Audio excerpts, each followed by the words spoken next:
Lesson number 6, periodical classification of elements. In the last lesson you have studied about the structure of atoms and their electronic configuration. You have also learnt that the elements with similar electronics configuration show similar chemical properties. By the middle of 19th century, quite a large number of elements, nearly 60 elements were known. In order to study these elements systematically, it was considered necessary to classify them. In this lesson, you will undertake a journey through the development of classification of elements from ancient to modern. You will also study how some properties of elements vary in the modern periodic table. So whatever periodic table you see today was not the final, because before that periodic table which we use today, before this final periodic table, there was lot of periodic table was arranged by various scientists all over the world. Then after, in our previous lesson we saw that what are atoms and what are its electronic configuration, and we saw that electronic configuration is similar to their chemical properties. So in 19th century, middle of 19th century, all over the world, scientists found around 60 elements, and now there was a compulsion to arrange it in a systematic manner. So they started classifying the atoms according to the nature. So from the ancient time till the modern, that is which we are using today, the periodic table has been rearranged a lot of times, and there are some properties and elements which vary in the modern periodic table comparing to the old periodic table. So last lesson பார்த்தீங்கன்னா நம்ம atoms and electronic configuration பற்றி பார்த்தோம். அதில் பார்த்தீங்கன்னாக்கா elements பார்த்தீங்கன்னா similar electronics configuration இருக்குது, அதாவது similar chemical properties இருக்குது ரெண்டுக்கும் அப்படின்னு சொல்கிறாங்க. 19th century நடுவில் பார்த்தீங்கன்னாக்கா 60 எலிமெண்ட்ஸ் பக்கத்தில் ஆல் ஓவர் வேர்ல்டில் இருக்க சயின்டிஸ்ட் வந்து கண்டுபிடிச்சாங்க. இப்போ என்ன ப்ராப்ளம் ஆச்சுனாக்கா, இது ஒரு சிஸ்டமேட்டிக் இந்த எலிமெண்ட்ஸ்லாம் சிஸ்டமேட்டிக்கலாக அரேஞ்ச் பண்ணுங்கிற ஒரு கம்பல்ஷன் வந்துச்சு. கிளாஸிஃபை பண்ண ஆரம்பித்தாங்க எந்தெந்த எலிமெண்ட்டில் என்னென்ன அதை நேச்சர் தகுந்த மாதிரி. இன்றைக்கி நீங்கள் பார்த்துருக்க மாடர்ன் பீரியடிக் டேபிள் வந்து நிறைய டைம் வந்து ஏன்ஷியன்ட் டைம்லேருந்து நிறைய டைம் மாற்றிருக்காங்க. அதோட ப்ராப்பர்ட்டிஸ் எலிமெண்ட்ஸ்லாம் அதான் நம்ம இந்த லெசனில் பார்க்கணும். 6.1 Classification of elements. 6.1 Need for classification of elements. Okay, why actually, first of all, the question arises that why there is a need for classification of elements? Already they have found it, then why? So the reason is, you must have visited the chemist shop. Several hundred medicines are stored in it. In spite of this, when you ask for a particular medicine, the chemist is able to locate it easily. How it is possible? It is because the medicine have been classified into various categories and subcategories and arranged accordingly. This makes their location an easy task. Right, this is the best example. And another example is your home kitchen. Okay, so if you would have visited a medical store that is called as chemist shop. So you would have visited the medical shop, and you will go and just randomly ask one tablet, maybe a headache tablet. Then the chemist automatically, the person who is working there, he will go to the rack and he will take the medicine and he will give it to you. It will be the correct medicine for your problem. How this happens? How does that chemist know that where is the medicine located? This is because they have classified into the medicines, the chemicals, into various categories and subcategories, and they have arranged accordingly to their nature. So this makes the location very easily, and the task is very easily done. So by similar way, there was a need of arranging those atoms in a classified manner and subcategories, so that the location can be, and the task can be easily done, and the location can be easily found. So நீங்கள் medical stores போயிருப்பீங்க, நீங்கள் ஒரு மாத்திரை கேட்டுனா டக்குன்னு அந்த வேலை செய்கிறவங்க டக்குன்னு எடுத்து கொடுத்துருவாங்க. எப்படி இது முடியுது அப்படின்னாக்கா, அவங்க அந்த மெடிசனை கேட்டகரைஸ் பண்ணி வச்சுருக்காங்க, கிளாஸிஃபை பண்ணி வச்சுருக்காங்க. அதில் சப் கேட்டகரிஸ் இருக்குது, கேட்டகரிஸ் இருக்குது. அதுக்கு தகுந்த மாதிரி அவங்க வந்து எதுக்கு எந்தெந்த கெமிக்கல் எங்கே இருக்குதுன்னு தெரியும். அதுக்கான அவங்க டாஸ்க் ஈஸியாக முடியுது. தேவையானவங்களுக்கு தேவையான மெடிசனை எடுத்து கொடுக்குறாங்க. Before the beginning of 18th century, only a few elements were known. So it was quite easy to study and remember the properties of those elements, their compounds individually. However, by the middle of 19th century, more than 60 elements had been discovered. The number of compounds formed by them was also enormous. With the increasing number of elements, it was becoming more and more difficult to study their properties individually. Therefore, the need for the classification was felt.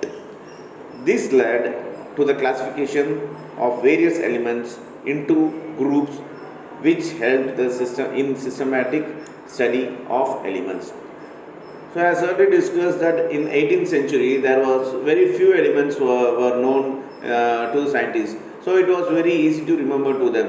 So wherever, whenever they can able to easily remember those elements, because it was very less elements found at those days.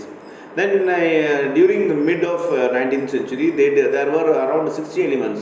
It was very hard for scientists to remember all this and what are the elements, what are the compounds and all. So what happened is there came a situation that they have to classify these 60 elements in a proper manner according to the nature of that elements. So this classification of the various elements came into group in a systematic study elements.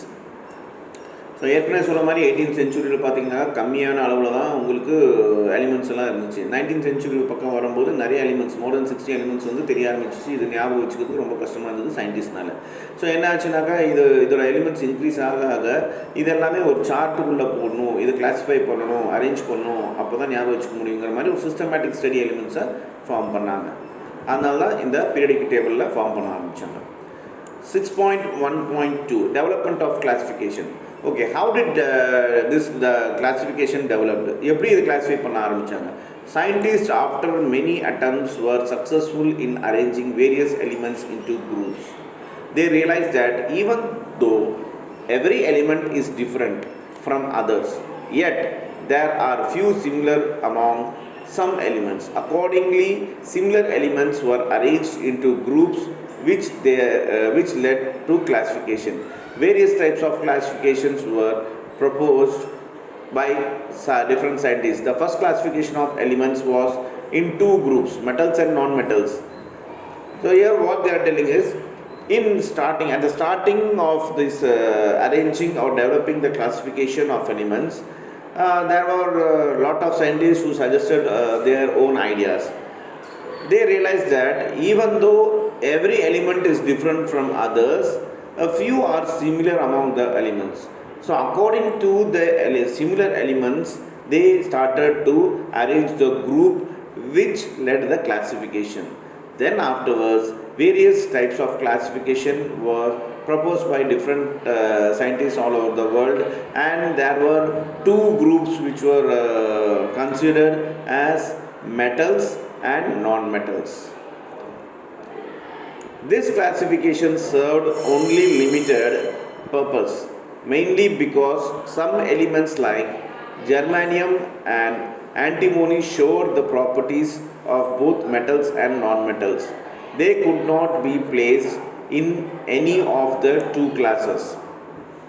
So this classification which they did, that is metals and non-metals, had a limited purpose, mainly because some of the elements like germanium is elements and antimony is one of the elements, were showed the properties of both metals and non-metals. So in germanium and antimony there was metals and non-metals, both were included.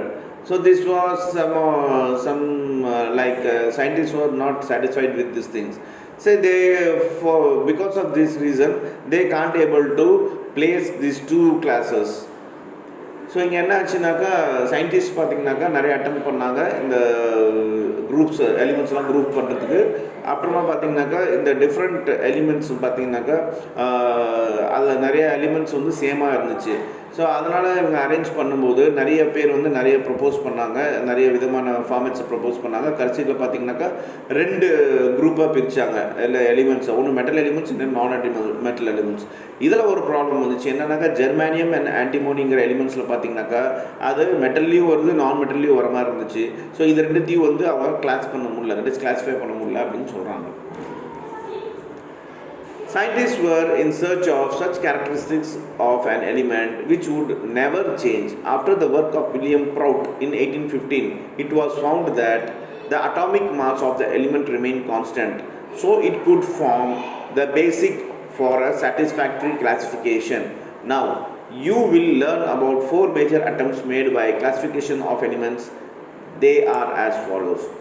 So scientists, after a lot of struggles, scientists were in search of characteristics of element. They want the character of the element and which never changes. So they were in the chase of finding which elements does not change its character. So at that time, William Prout, he is a scientist. In 1850 he found an atomic mass. He found that atomic mass of an element, if in an element there is an atomic mass, it remains constant. So in an element atomic mass doesn't changes. So he found it in 1815. So it could form a basic of satisfactory classification. So this thing was a basic of the classification. And then this was in 4 major attempts. This was done in 4. This classification was done in 4 major attempts, which are as follows. One is Debonar traits. Debonar is one of the scientists' name. Debonar traits. Next, Newland's laws of octaves. Then Mendeleev's periodical law and periodical table. Then modern periodical table. So one by one we will discuss. So இந்த ஃபைனலாக இந்த metals எல்லாம் இது பண்ணாட்டி scientist என்ன ஆச்சுனாக்கா இந்த 2ஆக பிரித்தோடனே 1815 பார்த்தா சயின்டிஸ்ட்க்கு இன்னொரு இது வந்துச்சு சேலஞ்ச். என்னன்னாக்கா எலிமெண்ட்டோட கேரக்டர் வந்து சேஞ்ச் ஆகாத மாதிரி ஒரு கிளாஸிஃபை பண்ணணும் அப்படின்னு ஒர்க் அவுட் பண்ணிட்டு இருக்கும்போது 1815 வில்லியம்ஸ் ப்ரவுட் என்ன கண்டுபிடிச்சாருன்னா அட்டாமிக் மாஸில் இருக்க எலிமெண்ட்ஸ் வந்து எப்பயுமே சேமாக தான் இருக்குது, கான்ஸ்டண்ட்டாக இருக்குதுன்னு கண்டுபிடிச்சாரு. இது ரொம்ப திருப்தியாக இருந்துச்சு அவங்க கிளாஸிஃபை பண்ணுறதுக்கு உண்டான ரூல்ஸில். ஸோ இந்த கிளாஸிஃபிகேஷன் 4 மேஜர் அட்டம்ப்டில் பண்ணாங்க. யாருனாக்கா Dobereiner's traits, Newlands laws of octaves, Mendeleev's periods law and periodic table and modern periodic table. இந்த மாதிரி 4 கிளாஸிஃபிகேஷனாக பண்ணாங்க. அது என்னென்னு பார்ப்போம் ஒவ்வொன்றா. 6.1.3 Debonor's trade. First is Debonor's trade. In 1829, J.W. Debonor, a German chemist, made a group of 3 elements called as triads. Table 6.1 explains it. All 3 elements of the triads were similar in their physical and chemical properties. He proposed that a law known as Debonor's law of trades. According to this law, when elements are arranged in order of increasing atomic mass, the atomic mass of the middle element was nearly equal to the arithmetic mean of the other 2 and its properties were intermediate between those of the other 2. So in 1829, the picture you can see in the book, that is the picture of scientist or chemist J.W. Debonor. He found he is German, so he made a group of 3 elements and called it as a triads. So you can find in 6.1 table, that is Debonor's triads of elements. He named it as Debonor's law of triads. In that 3 elements, he said that the physical and chemical property were same of 3 elements. So he proposed this law, and the law name was Debonor's law of trade. According to this law, what he said is, when an element are arranged in increasing order, the atomic mass. So if there is an element with an atomic mass and if it is arranged in the increasing order, then the atomic mass of the middle element was nearly equal to the arithmetic mean of two of its properties with the intermediate between those of two. So the middle element, the atomic mass of the middle element is also equal to the arithmetic mean of the other two properties of intermediate between those other two. So what he said that what he found that it is explained in this thing, what chart table we will discuss in that. So இங்கே டெபானிஸ் trade வந்து இவர் டெபானிஸ்ங்கிற ஒரு கெமிஸ்ட்டு ஜெர்மன்காரர். இவர் 1829 group பண்ணார் எலிமெண்ட்ஸை, 3 குரூப்ஸாக பண்ணார். அதுக்கு பேர் traits அப்படின்னு வச்சார். 6.1 டேபிளில் நீங்கள் பார்க்கலாம். இதுக்கு பேர் வந்து டெபானிஸ் லா ஆஃப் ட்ரேடு அப்படின்னு வச்சார். ஸோ இதில் பார்த்தீங்கன்னாக்கா ஒரு எலிமெண்ட்டோட ஃபிசிக்கல் அண்ட் கெமிக்கல் ப்ராப்பர்ட்டிஸ் பார்த்தீங்கன்னாக்கா சேமாக இருக்க மாதிரி இவர் சொன்னார். இதில் வந்து பார்த்தீங்கன்னாக்கா எலிமெண்ட்ஸ்குள்ளே இருக்க அட்டாமிக் மாஸ் வந்து இன்க்ரீஸிங் பேசிஸில் அரேஞ்ச் பண்ணும்போது அதில் இருக்க அரித்மேட்டிக் மீனும் அண்ட் அதர் வேறு 2 ப்ராப்பர்ட்டி இன்டர்மீடியட் ப்ராப்பர்ட்டிஸும் பார்த்தீங்கன்னாக்கா சேமாக இருக்க மாதிரி சொன்னார். அது நம்ம டேபிள் 6.1 பார்ப்போம். First serial number elements atomic mass mean of 1 and mean of 3. So first the element is lithium, sodium, potassium. Atomic mass of lithium is 7, sodium is 23, potassium is 39. Mean of 1 and 3 is 7 plus 39, that is lithium plus potassium divided by 2, because they are 2 elements, is equal to 23. Then second one, calcium, strontium, barium. So calcium atomic mass is 40, strontium is 88, barium is 137.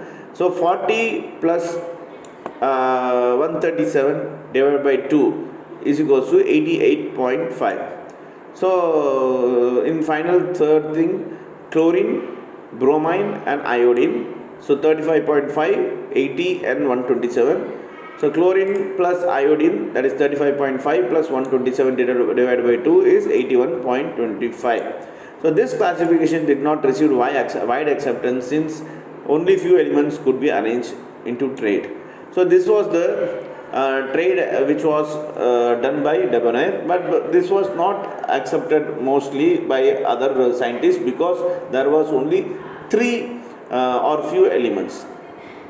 So இதுதான் டெபனஸ் ட்ரேடோட எலிமெண்ட்டாக இருந்துச்சு. But பார்த்திங்கன்னா இது பெரிய அளவில் வரவேற்பு கிடைக்கல. Because ஏன்னா இதில் வெறும் கொஞ்சம் எலிமெண்ட்ஸ் பற்றி தான் அவர் சொல்லியிருந்தார். Then comes Newlands law of Octave.